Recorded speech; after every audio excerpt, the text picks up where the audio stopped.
let's get into these reviews, man. We don't have a whole lot, but we got a couple things, man. We always got something. It's always something to see. I guess what I want to start with, both of mine are Netflix, but I'm gonna start with one. And I want to talk about the film All Quiet on the Western Front, man. So this is like maybe the third remake of this film. I don't know how many versions of there are. I know there was a 30s version, then maybe one like later on in the 60s or something like that. And then, you know, we got this new version. So this story pretty much this goes like this. So war breaks out in Germany in 1914. Paul Bäumer and his classmates quickly enlist in the army to serve their fatherland. No sooner are they drafted than the first images from the battlefield show them the reality, of war. And this is told from the perspective of German soldiers, man, in World War I. This is directed by Edward Berger. It actually is a German film, I believe.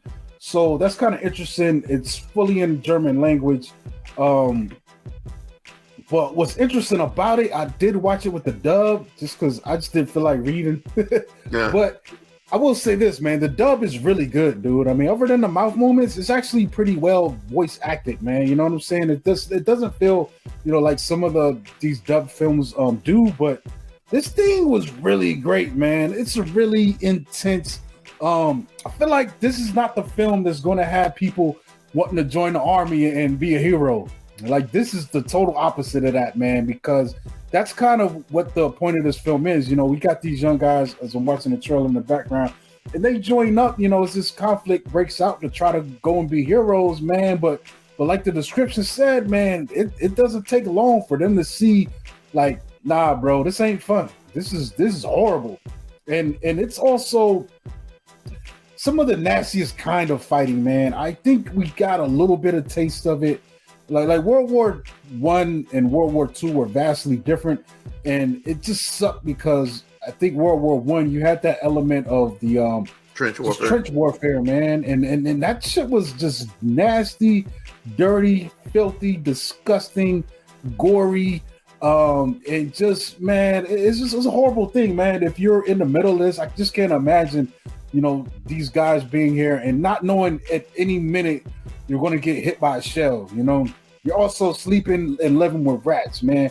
You know, you've got your dead fellow soldiers all around you because you're pinned down with gunfire, and they might be sitting there for weeks, you know what I'm saying, before you could take the time to bury them or, you know, or have them shipped out of there, man. So like and this film does a good job of putting you inside of all that. Like, you can almost smell some of the scenes, man, in this film, dude. Like it's crazy, man. And you got a few quiet moments, but it doesn't take long to throw you right back into the reality that these soldiers face, man. And it's brutal, man. But like I said, man, it's kind of crazy that something like this can be entertaining, but it was, you know, it was real well made.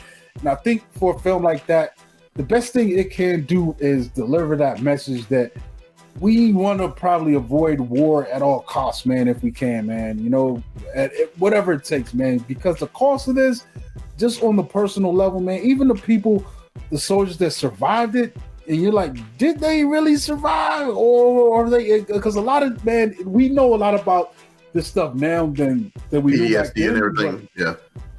Yeah, but there are, you know, I've seen some kind of reports just looking at crime and stuff over the years, and it's almost like you see spikes in homicides and violent crimes and just violence and domestic issues, you know, around these periods of war. And this was one of the big ones, man. You think about how many soldiers went and participated in something like World War II and then come back home, and they've got to be your teachers, your janitors, your mechanics and stuff. And after having dealt and lived in with this stuff, and at a time where we're not really even diagnosing PTSD or even knowing how to treat these things, you know, and these people are still coming back into society and expected to just jump back in and keep it going, you know, like yeah, man, it's crazy, bro. But this is a really good film, man, you know.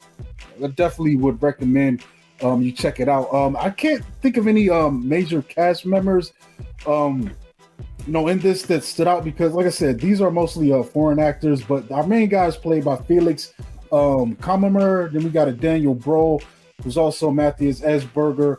Albrecht Schuch, he plays Stanislaus. Like these are so German names, dude. It's crazy, man. But this was a really smart pickup from Netflix.